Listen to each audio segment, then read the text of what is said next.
What's going on, everyone? I wanted to read another page because the chapters are short as hell of this book I found. It's called The Seer by J. Ray Shute, and I'll link to my other reading below, but it's interesting. This particular chapter, which is a page and a half, is called People.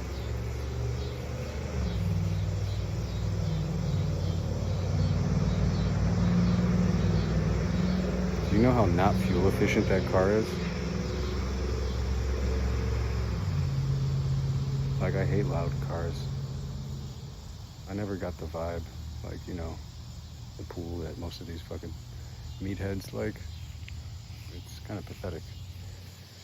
Anyways, so this was published in 1950 by J. Ray Shute.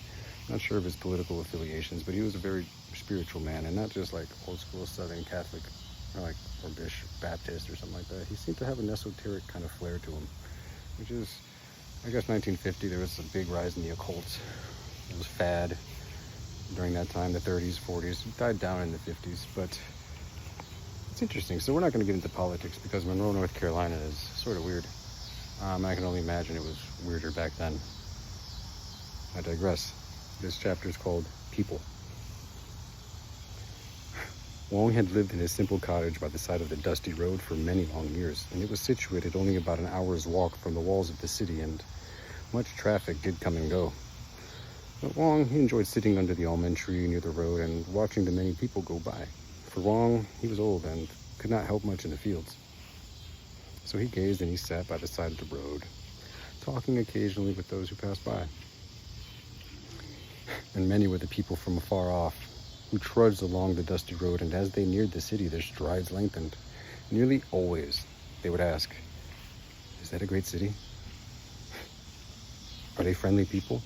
And Wong would invariably reply, "From what kind of city came you here? And what kind of people lived there? Were they friendly?"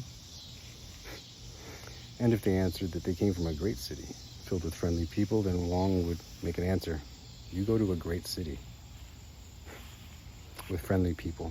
But if they say they came from a wicked city with horrible people, then Wong would always shake his head and say, "This too is a wicked city. The people therein are the very devils." For Wong knew that the city and its people are only reflections of those who journey there too. For the aged Wong, he was a wise man. I like these little koans or something like that.